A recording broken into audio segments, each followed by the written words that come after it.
سبيل الدموع سبيل مريح. الفاتحة.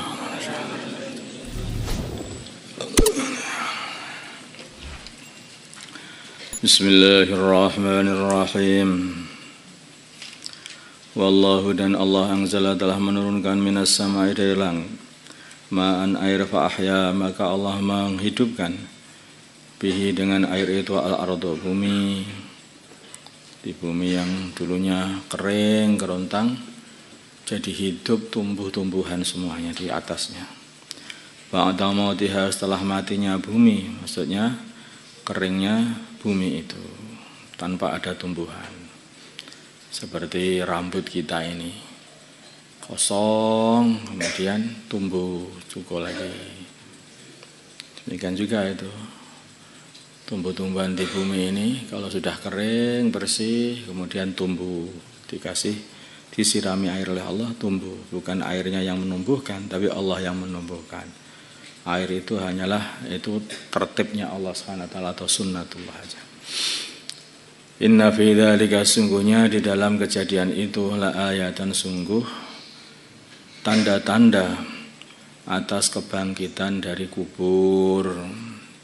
Seperti halnya manusia nanti mati, semuanya di kuburan, hanya tinggal tulang belulang, kemudian disiram oleh Allah Subhanahu wa taala, tumbuh semuanya dari kubur, hidup lagi. Seperti hanya tumbuh-tumbuhan yang sudah kering kerontang, tumbuh lagi. Liqaumi yasma'un, bagi orang-orang yang mau mendengarkan dengan memikirkannya. Bukan hanya mendengar, maksudnya mendengar ini adalah mendengar dengan memikirkannya. Wa inna lakum, dan sungguhnya bagi kalian fil an'ami, di dalam binatang ternak, la ibratan, sungguh ada ibrah, yaitu bahan untuk difikirkan juga, dijadikan sebagai nasihat. Nuskikum, kami memberi minum kalian, mimma dari apa fi butunihi, mimma dari perkara fi butunihi, di dalam perut-perutnya binatang ternak, seperti sapi, unta, kerbau, dan juga kambing. Itu di situ itu mimbaini farsin, dari diantara tai, kotoran, wadamin, dan darah. Kami beri minum labanan sebagai susu khalisan yang murni, yang tidak bercampur dengan tai, tidak bercampur pula dengan darah, tidak berbau tai, tidak pula berbau darah. Murni susu yang dapat diminum, yang menyegarkan. Ini disebutkan karena minuman yang namanya susu ini sangat-sangat barokah. Baginda Nabi mengajari kita kalau minum susu, Allahumma barik lana fihi, Allahumma barik li fihi wazidni minhu, atau barik lana fihi wazidna minhu. Sedangkan kalau selain susu beda lagi nanti doanya. Allahumma barik lana fihi wa awidna khairan minhu. Kalau susu, ya Allah berkailah aku dalam minum susuku, dengan susuku ini ya Allah, dan tambahilah dari susu lagi, kasihlah susu lagi. Tetapi kalau selain susu, ya Allah berkailah aku dalam makan aku ini ya Allah, dan gantikanlah aku dengan yang lebih baik lagi. Kayaknya kalau khusus untuk susu tidak ada yang lebih baik melebihi susu. Sekarang banyak yang sakit tipes, itu mudah aja sebetulnya. Sakit tipes jangan makan apapun, makanlah dengan makanan yang terbaik, yaitu minum susu saja. Minum susu saja 3 hari nanti akan sembuh kalau tipes saja. Itu yang banyak-banyak, minum susu banyak-banyak, itu nanti kan sembuh, mudah aja. Karena itu mempunyai susu ini betul-betul nutrisi yang bagus sekali, yang cepat diserap oleh tubuh, sehingga para bayi pun itu sangat cocok dengan makanan namanya susu ini.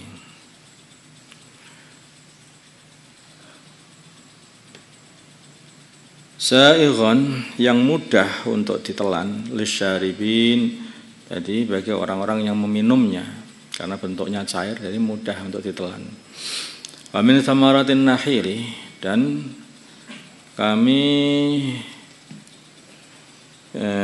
jadikan untuk kalian dari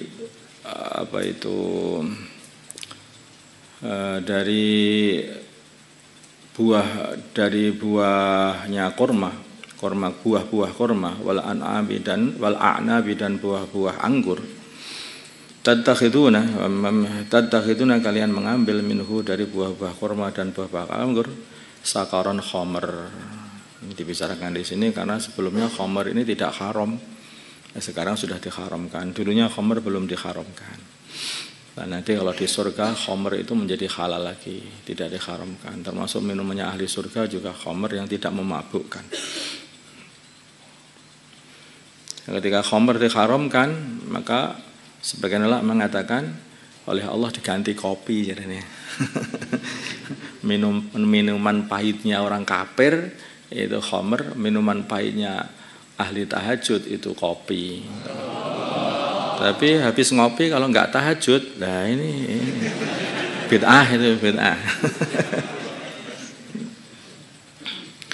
Rizqan dan rizki hasanan yang bagus. Jadi seperti yaitu dari tumbuhan dari buah kurma bisa dibuat tamer, yaitu kurma yang kering.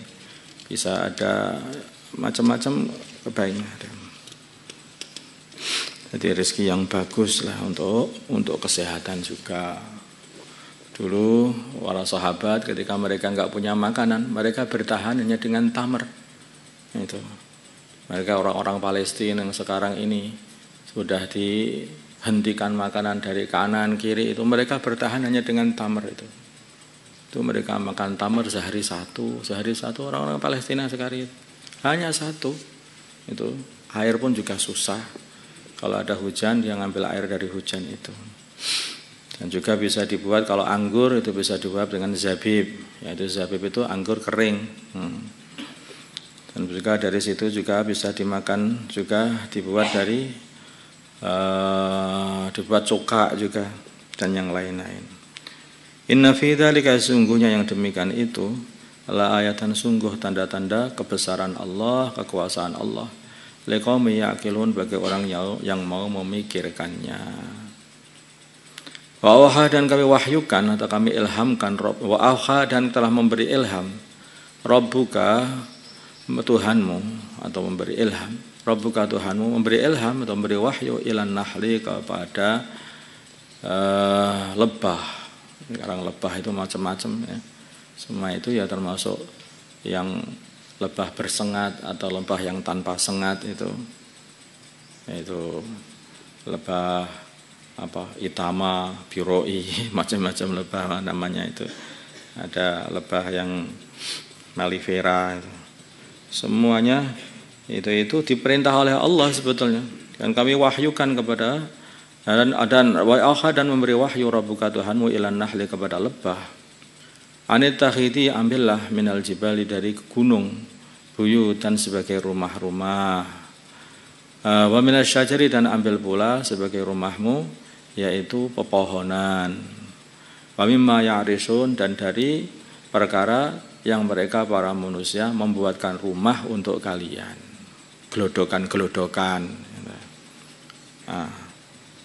Kamu buat itu rumah-rumah kamu. Summa kuli kemudian makanlah min kulli thamarati dari segala buah-buahan, bunga-bungaannya itu.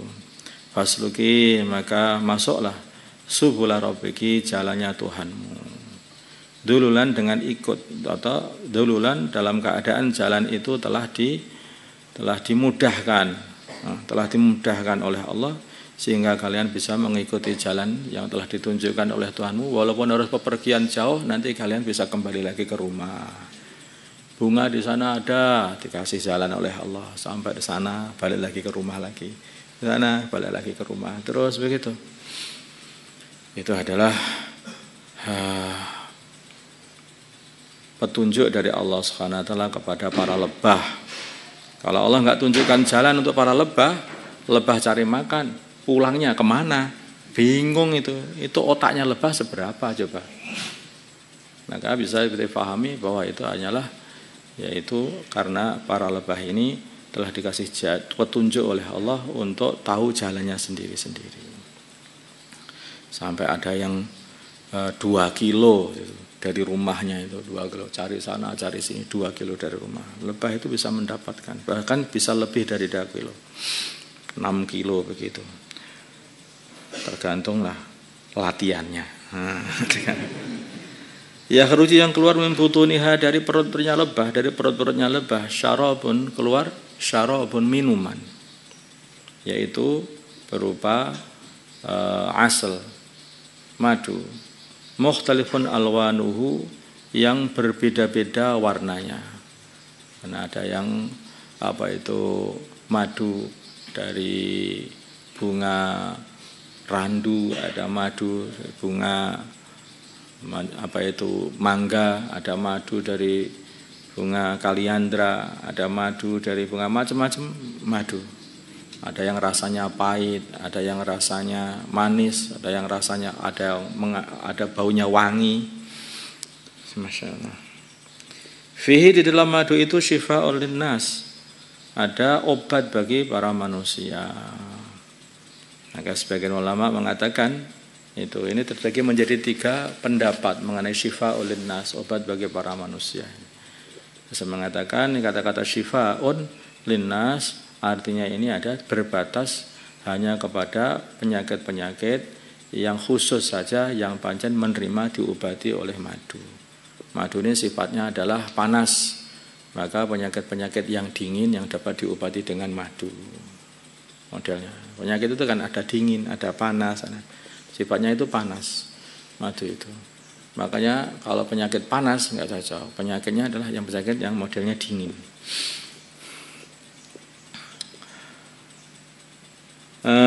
Ada sebagian ulama mengatakan enggak, ya semua penyakit-penyakit ini walaupun penyakit yang sifatnya panas, tapi madu ini kalau dicampur dengan zat yang lain, dengan jamu yang lain, campur habatus sauda, campur ini, campur itu, campur jamu-jamuan, kemudian dimasukkan, itu juga bisa untuk mengobati penyakit yang sifatnya panas pula gitu. Ada sebagian ulama yang mengatakan enggak, itu penyakit apa saja pokoknya diobati dengan madu sembuh, tinggal niatnya. Asal niatnya itu lurus, istisqa dengan apa yang dikatakan oleh Allah, fihi syifa'ul linnas, mesti sembuh. Makanya Abdullah bin Umar itu ya begitu. Ada sakit apa? Minum madu. Sakit apa? Olesi madu. Terus itu apa ya? Madu. Olesi madu atau minum madu. Udah begitu aja. Kalau yakin ya mesti sembuh. Sudah Allah menyatakan sembuh, ya sembuh itu. Inna fi dzalika, yang demikian itu, la ayatan, sungguh ayat, liqaumin, bagi kaum yatafakkarun, yang mau berfikir.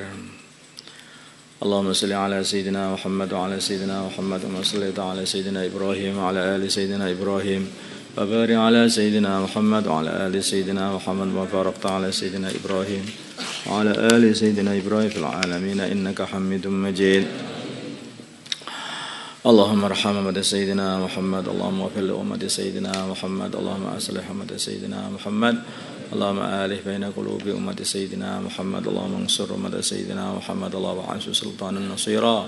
Sallallahu ala sayyidina Muhammadin nabiyil ummi wa ala alihi wasallam. Alhamdulillahirabbil alamin. Nggih, enten tiyang kampung pundi? Bener ta enten. Pun mulai. Oh, Pak Eneng, cari Eneng kasar. Ya, insyaallah di amalannya dijaga, tahajudnya dijaga. Habis sholat, habis Ramadan ini itu adalah bulan untuk amal. Ramadan ini bukan hanya untuk puasa saja sebetulnya, tapi bulan untuk semua amal. Di samping puasa, baginda Nabi juga memperbanyak sedekah, memperbanyak sholat, memperbanyak zikir, bahkan i'tikaf, dan memperbanyak baca Al-Quran. Kalau Ramadan kamu itu benar, lurus, makbul, nanti selesai Ramadan jadi ringan begitu. Ringan sholat tahajud, seperti halnya kamu waktu Ramadan sholat tarawih dan tahajud. Ringan di dalam sedekah, seperti halnya dulu kamu waktu Ramadan itu biasa memberi takjil, memberi makan teman-temannya, memberi sedekah. Ringan pula untuk berpuasa 3 hari habis sholat, 3 hari setiap bulan, 2 hari setiap 1 Jumat, atau puasa Daud, sehari puasa sehari tidak. Itu jadi ringan semuanya. Makanya diamalkan supaya dijaga. Tapi amalan-amalan semuanya itu kamu tidak akan bisa menjaganya dan tidak akan semangat untuk menjaga kecuali kalau kamu selalu istiqomah di dalam dakwah. Karena dakwah itu sendiri itulah ruhnya semua amal. Kalau tidak ada tawasau bil haq, tawasau bis sabr, saling ingat mengingatkan dan saling targhib mentarghib, nanti kamu tidak akan bisa istiqomah. Manusia ini mudah berubah, Tuhan. Kalau manusia itu enggak berubah, enggak ada orang kafir. Ya, Nabi Adam menyembah Allah, ya berarti anak cucunya menyembah Allah semuanya. Manusia itu mudah berubah dan manusia mudah membuat kreasi baru. Sampai Tuhan pun dikreasi lagi. Ini apa ini Tuhan? Ini kreasi baru, Tuhan baru katanya. Tuhan Lata, Tuhan Uzza, Tuhan macam-macam. Tuhan buat kreasi-kreasi baru. Itulah sifat manusia. Makanya harus dijaga itu amalan ini. Cara menjaga amalan adalah mengistiqomahkan tawasau bil haq, tawasau bis sabr, yaitu dakwah dan targhiban untuk amal. Kalau tidak habis. Semua kerusakan manusia ini hanya karena berhentinya dakwah. Ketika orang-orang sudah tidak ada yang dakwah, tidak ada yang mengingatkan, maka kaum Nuh akhirnya nyembah berhala, kreasi baru tadi itu. Ketika maka solusinya apa? Didatangkan Nabi Nuh untuk berdakwah.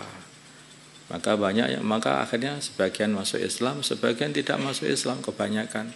Sebagian mau bertobat, sebagian tidak mau bertobat, bahkan kebanyakan tidak bertobat. Yang tidak bertobat dihabisi oleh Allah, dihilangkan. Sehingga hanya orang-orang iman saja yang ada di bumi ini. Zaman Nabi Ibrahim sudah sama nyembah berhala lagi, kreasi baru lagi, itu manusia. Aduh, gak ada habis-habisnya. Itu terus sampai zaman baginda Nabi Muhammad pun juga begitu. Itu. Sehingga namanya Nabi Ibrahim sudah bersih betul, keturunan Nabi Ibrahim nyembah Allah, tahu-tahu punya kreasi baru buat berhala-berhala. Tidak ada orang yang ingatkan. Itu Amr ibn Luhaim buat berhala di Mekah, itu diem aja gitu, oh nggih. Amr ibn Luhaim itu Pak Lurahnya Mekah sana. Nah, dulu itu amirnya Mekah. Ketika dia membuat bid'ah itu nyembah berhala, itu enggak ada yang ingatkan. Dibiarkan aja.